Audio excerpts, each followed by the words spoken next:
وعلى آله وصحبه ومن والاه ولا حول ولا قوة إلا بالله أما بعد. أصحاب الفضيلة حضرة الأساتذة الأعزاء ورؤساء الكرماء أخص بالذكر صاحب الفضيلة Ketua Dewan Kemakmuran Masjid Jami Al-Jadid Kanda Al-Mukarram Al-Ustaz Haji Syahabuddin MPD, yang saya muliakan imam besar kita di masjid ini, imam besar di masjid kecil Al-Mukarram Al-Ustaz Ahmad Zain Syukrillah, juga qori kita yang tadi melantunkan pembacaan ayat Al-Quran Al-Mukarram Al-Ustaz Afan Omar SPDI, para tokoh masyarakat, Bapak Ibu serta adik-adikku sekalian yang saya hormati dan yang saya muliakan. Itu tadi marawis apa qasidah? Qasidah. Katanya udah latihan 2 tahun ya Bu? 2 minggu baru seminggu. Ya Allah, itu prestasi yang sangat prestisius, karena 1 minggu sudah menghasilkan suara yang luar biasa. Ini kalau di perdalam terus ini bisa masuk Indosiar ini Bu.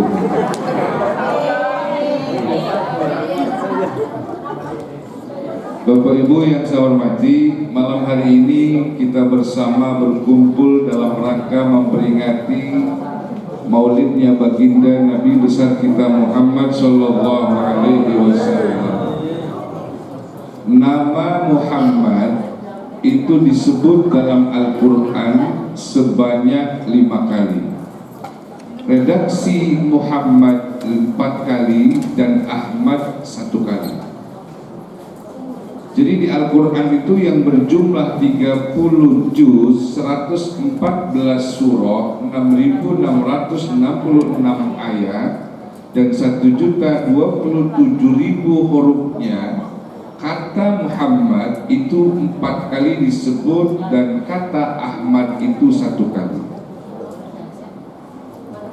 Dan Nabi kita Muhammad Sallallahu Alaihi Wasallam itu orang yang memiliki gelar Khairul Bashar.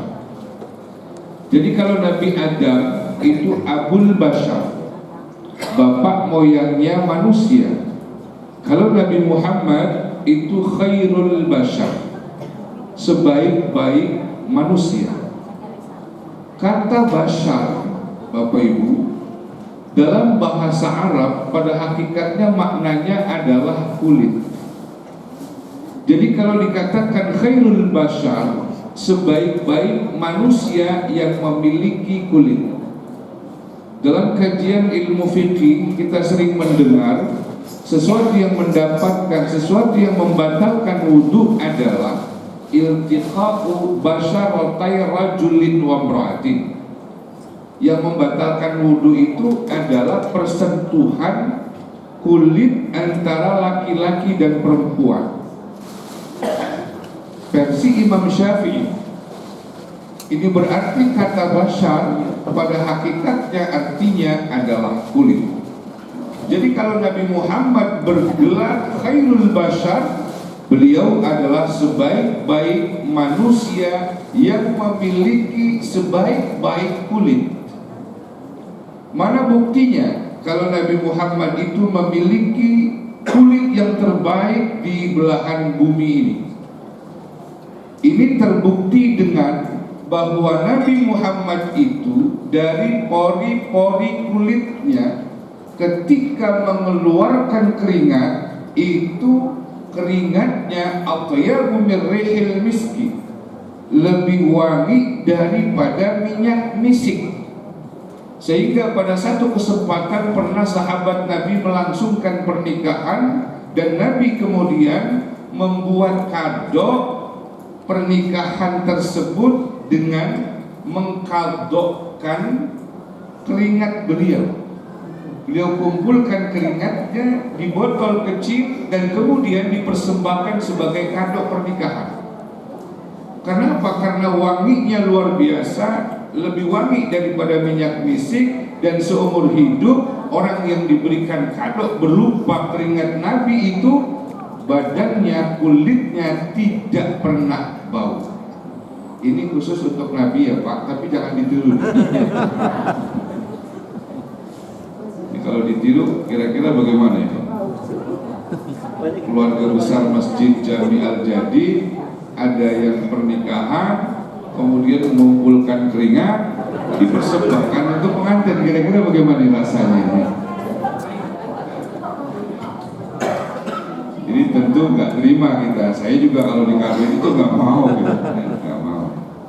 Ini hebatnya Nabi kita Muhammad Sallallahu Alaihi Wasallam. Beliau adalah khairul bashar, memiliki kulit yang terbaik.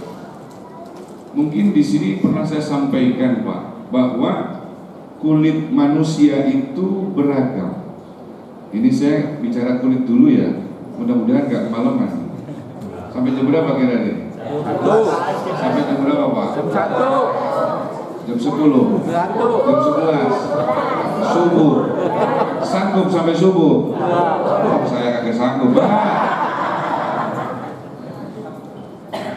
Ya nanti sampainya di mana ya. Pokoknya saya lihat situasi. Kalau bapak-bapak udah mulai menguap, ibu-ibu udah naruh tangannya di mulut, saya harus mengamalkan. Saya punya ilmu zauq namanya, ilmu rasa. Perasaan itu udah gak enak tuh kalau begitu. Jadi dulu saya pernah sampaikan, ketika saya mengatakan bahwa Nabi Muhammad memiliki kulit yang terbaik dan manusia kulitnya jauh lebih baik daripada kulitnya bangsa jin. Saat saya menyampaikan ceramah begitu Bapak Ibu, tiba-tiba ada salah satu murid saya yang kesurupan, kalau kata orang kampung saya itu. Kalau di sini apa namanya? Iya, kesurupan ya, sama ya. Kerasukan, kesurupan. Ternyata dia adalah bangsa jin yang kebetulan ikut kajian saya.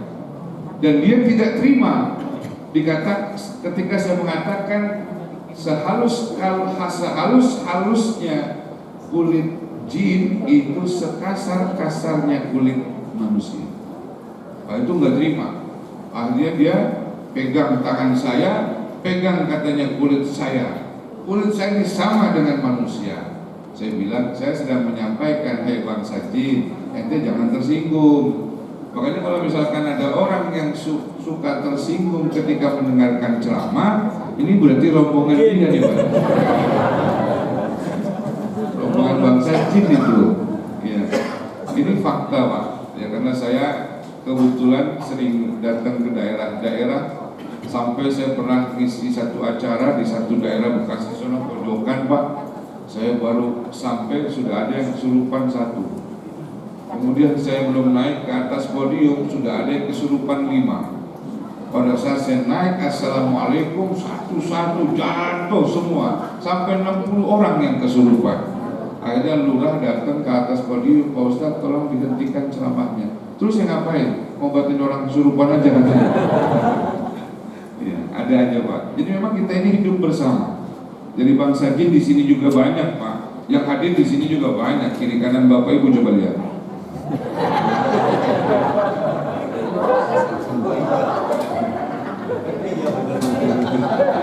Karena saya mempelajari suku jin setan itu 360 suku. Nah, dia memang membaur dan bertebaran di mana-mana.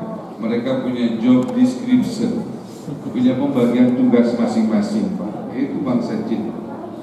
Ya udah, kita jangan kesana-sana malam Jumat masalahnya.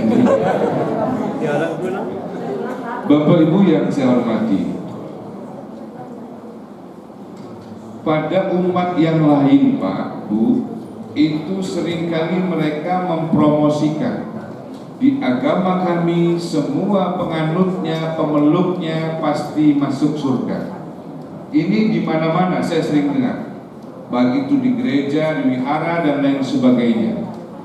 Oleh karena itu rasanya kalau saya tidak sampaikan ini, kita bisa jadi akan kalah promosi dengan mereka.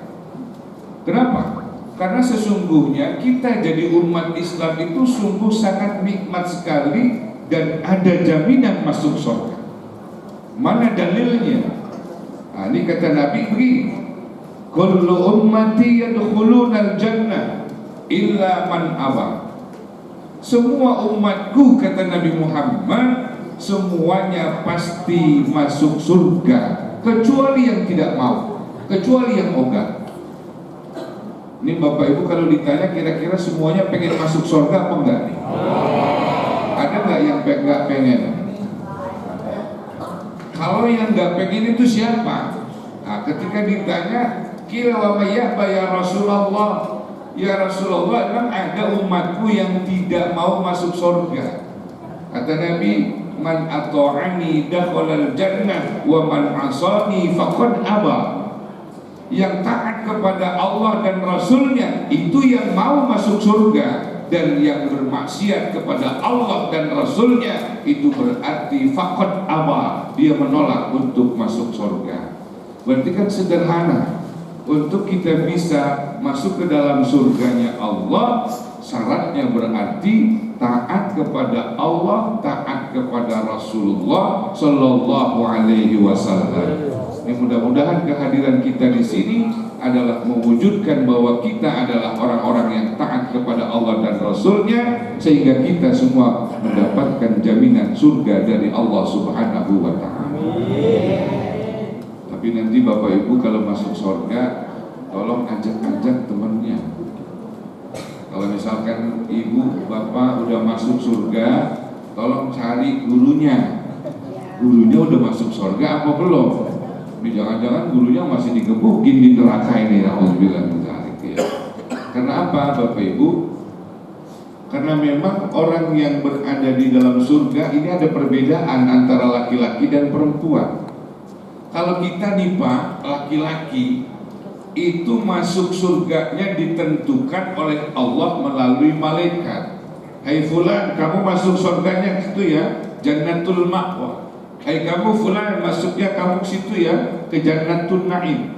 Tapi kalau buat ibu-ibu itu gak ditentukan surganya yang mana. Buat ibu-ibu dipersilahkan untuk memilih pintu surga mana yang ibu mau. Ini hebatnya perempuan nih. Ini kalah kita Pak. Secara jumlah kita juga kalah ya.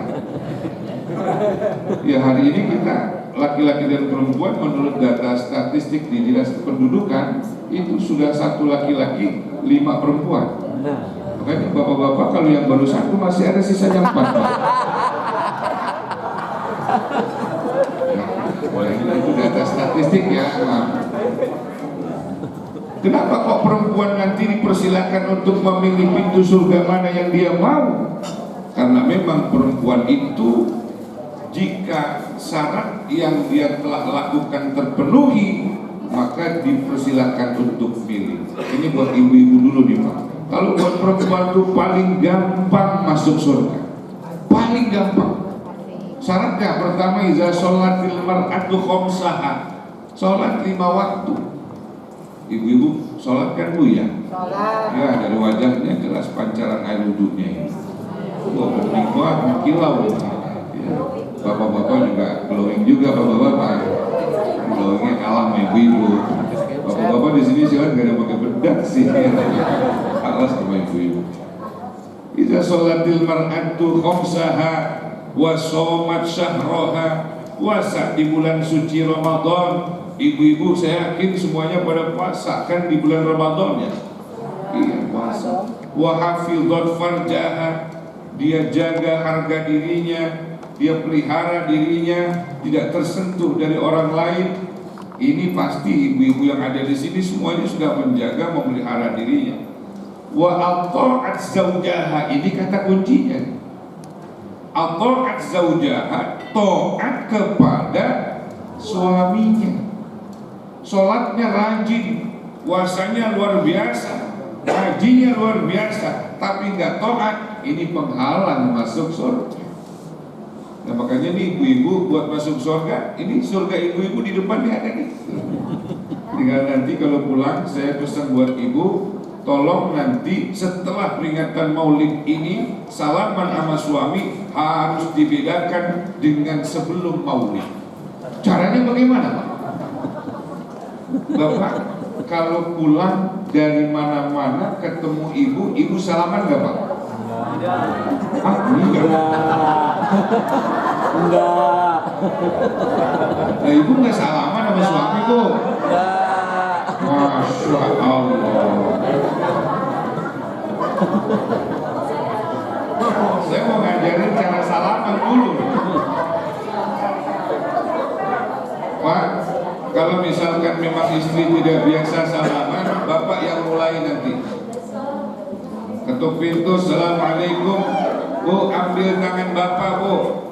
Itu seorang istri harus ridho kepada suami dunia akhirat.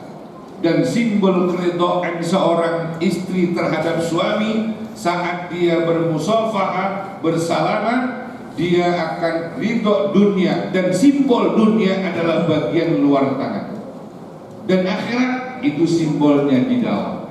Karena itu ibu-ibu yang ikut maulid pada malam hari ini tolong dirubah cara salamannya. Pada saat nanti suami pulang, Assalamualaikum, ambil tangannya, cium luarnya dan cium dalamnya, bolak-balik. Bisa, Bu? Bisa. Kita amalkan ya, Bu, ya. Ya. Ini nih bapak-bapak yang ada di sini nih kan. Nah, berarti bapak-bapak udah tahu. Ntar Pak, kalau misalkan yang istrinya ikut ngaji ini malam terus salamannya masih biasa aja, jangan diterima. Dulu salah ini kamu salamannya, Neng. Bolak-balik. Ya mungkin ibu-ibu yang suaminya nggak ikut pengajian pada malam hari ini, ketika salaman bolak-balik mungkin suaminya juga bertanya, lah ada apa bini gue ini? Ada apa dengan istri saya ini, kok beda salamannya ini? Nah, itu kita sedang mengamalkan satu disiplin ilmu yang namanya adab dalam musafahah, terutama terhadap suami istri. Udah kalau lihat cium tangan bolak-balik juga udah surga banget, udah Pak. Udah Bu, pengen surga enggak Bu? Bu, pengen surga enggak? Mau nggak bolak-balik? Nggak biasa. Kalau nggak biasa, tolong dibiasain sejak malam ini, biar ada asarnya, ada pengaruhnya, ada bekasnya maulid. Gitu. Ya. Yang ada suaminya.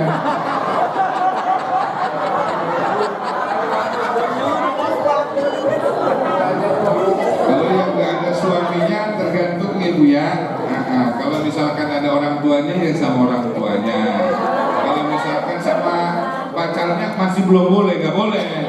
Ya, belum boleh. Kalau masih sama pacarnya, jangan itu. Ya udah Bu, nggak usah salaman kan, ada orangnya. Kalau nggak ada istri, ya usah salaman ke tembok kan? Sama aja, nggak ada istri ya nggak usah salaman bolak-balik. Ini adab itu akhlak. Jadi seorang istri itu, seorang perempuan itu dipersilahkan untuk memilih surga yang mana yang ia kehendaki. Kenapa? Karena nanti kalau seorang suami itu ditentukan oleh Allah surganya. Misalkan seorang suami ditentukan oleh Allah, hai fulan kamu masuk ke Jannatul Ma'wa, silakan nanti bapak masuk surga. Terus suami sudah masuk surga, istrinya kemana? Tergantung itu istri mau ikut suami gitu. Kalau misalkan suaminya di Jannatul Ma'wa, ibu tinggal susul ke Jannatul Ma'wa. Lo emang bisa ketemu orang yang sudah meninggal dunia kemudian masuk surga antara suami dan istri? Bapak ibu bisa ketemu. Mana dalilnya?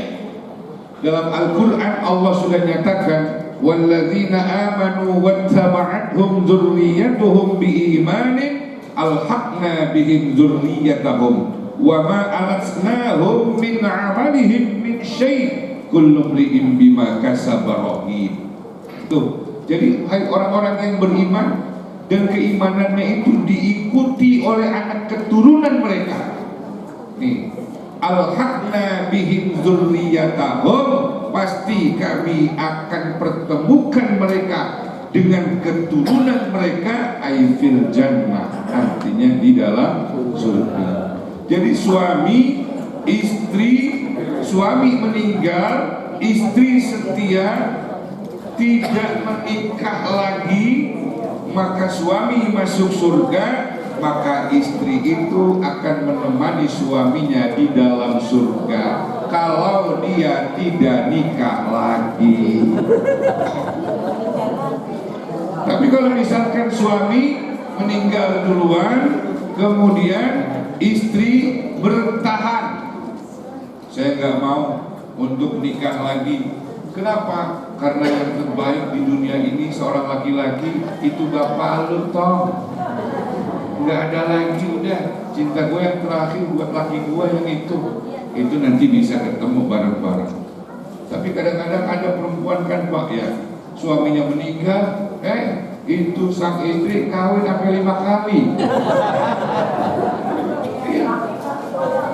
Ketika dia kawin sampai 5 kali, nanti kumpulnya sama yang mana? Apakah sama yang pertama, yang kedua, atau yang kelima? Ini ada ulama kita, Syekh Muhammad Amin Al-Kurdi Pak, itu beliau menjelaskan kalau terjadi seperti itu, maka dengan siapa istri itu berkumpul, maka dia akan berkumpul dengan suami yang terbaik dari 5 suaminya, yang paling bagus, yang paling soleh, yang mana? Kan kadang-kadang bisa jadi cinta pertama itu ya cuma sesaat, pertama doang indah. Kalau ngomong pakai AA, dan orang Sunda AA, kok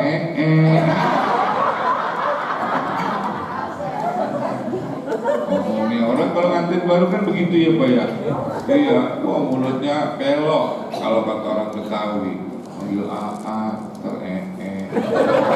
itu AA-nya dipanggil AA, anterin itu AA-nya lagi nonton bola, diem aja. Kata istrinya, ya AA mah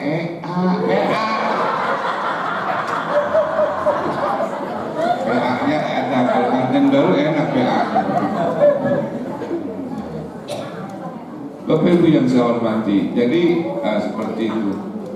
Dan Nabi kita Muhammad Sallallahu Alaihi Wasallam itu Bapak Ibu, dulu ketika beliau pindah dari Mekah ke Madinah, itu sudah dihadang oleh kelompok Yahudi.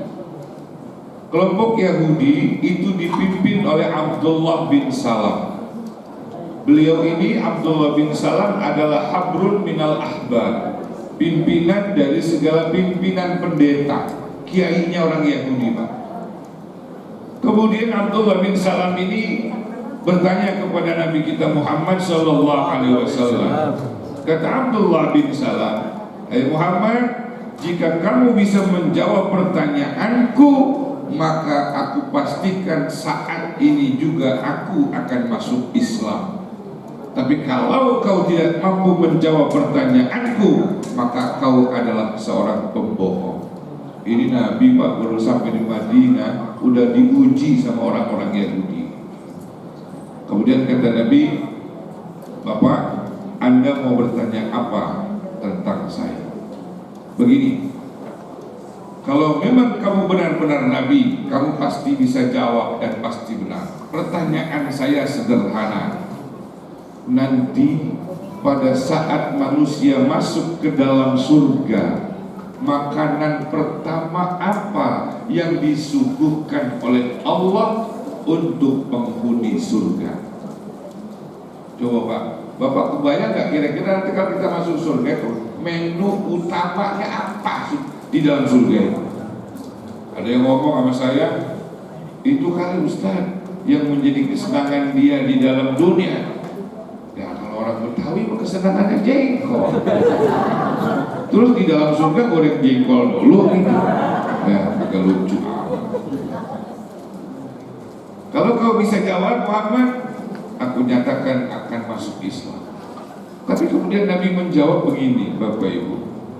Dan itu Nabi diam dulu, karena beliau itu tidak akan berbicara apapun tanpa izin dari Allah. Wa ma yantiqu 'anil hawa in huwa illa wahyu yuha. Apa yang disampaikan oleh Nabi itu pasti datangnya wahyu dari Allah. Dan kemudian Nabi menjawab dengan pertanyaan tadi. Kata Nabi, awwalu ma yukalu fil jannati kabiduhutin.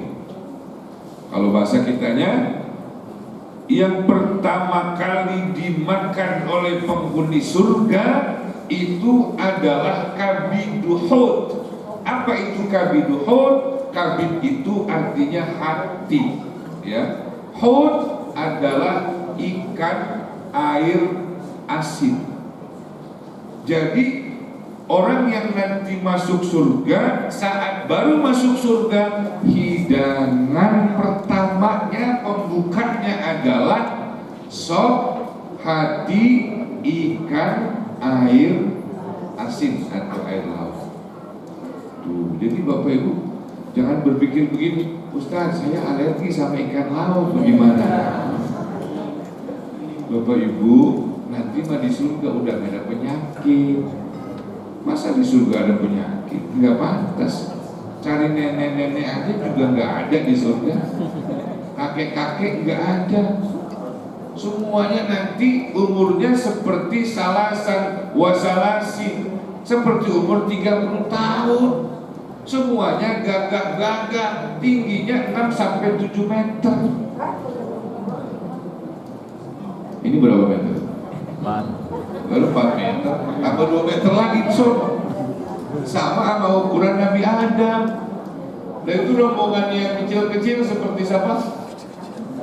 Daus Mini misalnya. Mohon maaf ya. Iya, ada orang cebol gitu. Apakah dia nanti tetap cebol di dalam surga? Enggak dong. Merusak pemandangan, Pak.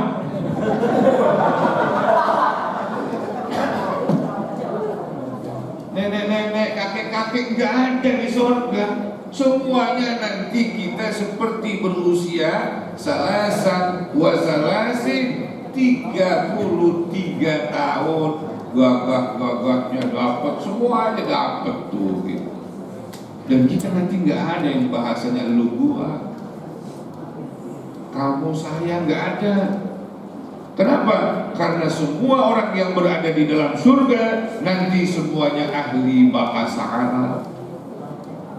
Nanti kita ngobrol di bahasa Arab, Pak. Walaupun sekarang mungkin ada yang nggak ngerti bahasa Arab. Ada sih yang ngerti, saya ngertinya bahasa Arab cuma ana doang. Ana sama ente. Air ente anta, iya ente anta. Bukannya tawar, air ente anta. Anta mente dia juga. Semua kita nanti bisa pakai bahasa Arab. Karena itu Nabi kan mengajarkan kepada kita, ta'allamul arabiyyah lisalas, pelajari bahasa Arab karena 3. Pertama, li'anni arabiyyun, aku orang Arab. Kemudian yang kedua, wa kalamu ahlil jannah arabiyyun, pembicaraan ahli surga itu pakai bahasa Arab. Al-Qur'anu arabiyyun, dan Quran itu juga pakai bahasa Arab. Makanya disuruh belajar bahasa Arab. Bapak Ibu, makanya ayo dah yang pada udah di sini nih ngaji Pak, itu kan pakai kitab tuh, sekalian pegang kitabnya kalau bisa tuh Bapak Ibu. Pegang kitabnya, itu bahasa Arab sambil belajar. Terutama yang muda-muda nih, yang muda-muda tolong bahasa Arabnya dipelajari. Kalau bahasa Inggris mah ya sambil di WC juga bisa belajarnya. Iya, karena itu nanti di sana kita nggak pakai bahasa Inggris, di Arab apa di surga pakai bahasa Arab. Sebab banyak kadang-kadang orang kita itu tertipu. Tertipunya di mana? Tertipunya itu dia bilang, dia pikir ketika dia melakukan marawis, ketimpring, Japin Hajir marawis, dia pakai bahasa Arab, dia bilang itu sholawat, padahal itu lagu percintaan. Ada loh, ada. Iya. Anna habbaitak. Iya. Artinya apa? Ku cinta padamu. Itu lagi menceritakan tentang percintaan pemuda-pemudi. Agak hubungannya Itu bisa jadi Pak, kita di sini lagi nyanyi pakai bahasa Arab tuh, kata kita selawatan. Pas kebetulan ada orang Arab lewat sini, tahu tuh Arab mau kemana? Ada di sini. Dia bisa tanya kan ada acara apa itu Pak di masjid? Lagi maulid tuan, itu lagi baca selawatan. Kata orang Arab, selawatan. Wah, Indonesia gila. Kita dikata gila Pak. Sama misalkan kita datang ke Arab, ke sono misalkan ke Arab, dan Arab mana kan? Ada orang dari Arab datang ke sini, sampai di sini di bandara dia minta, tolong dong beliin saya kaset yang lagi booming di Indonesia, kaset apa? Dibawa ke sono, di Arab disetelin kaset, dan kaset itu disetelinnya kebetulan lagunya Lola Kamal apa sama si Jabla itu. Lagunya si Jabla disetelin di sono. Loh, orang-orang pada senang, orang nggak ngerti. Kan ada pembantu orang Indonesia datang ke masjid, lagi acara apa Pak? Lagi maulid. Lagunya Lola Kamal, judulnya Jabla. Apa kata pembantu asli orang Indonesia? Dasar Arab gila, sama-sama gila. Karena nggak ngerti bahasa. Makanya kita ini beruntung banget diberikan kesempatan panjang umur sampai saat ini, sehingga kita masih punya kesempatan untuk memperbaiki diri dan kita bisa belajar bahasa Arab. Bapak Ibu yang saya hormati, udah jam 10 ya.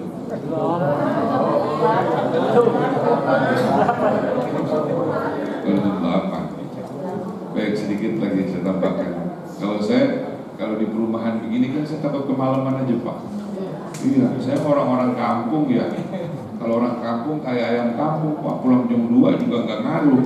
Kalau bapak-bapak kan ayam negeri, asal kemalaman dikit aja udah masuk angin. Makanya saya takut kemalaman gitu maksudnya, menghargai gitu.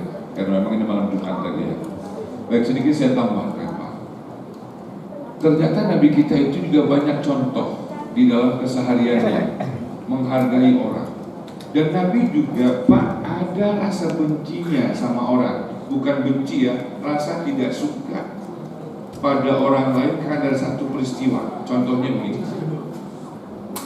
Nabi kita itu pada saat seorang sahabat yang bernama Ikrimah masuk Islam, maka Nabi kita itu tidak lagi pernah membaca surah Al-Lahab. Surah Al-Lahab itu kan kecaman terhadap Abu Lahab. Tabbat yada Abi Lahab, cilakalah kedua tangannya Abi Lahab. Abi Lahab anaknya namanya Ikrimah masuk Islam. Maka saat itu pula Nabi kita tidak pernah baca surah Al-Lahab. Kenapa? Karena di belakangnya ada Ikrimah, anaknya Abu Lahab. Berarti Nabi kita mengajarkan kepada kita untuk menghargai orang, menghargai manusia, begitu ya. Makanya tadi saya saya dipanggil Gigi aja, mas apa itu? Ya Gigi tuan gua meluh.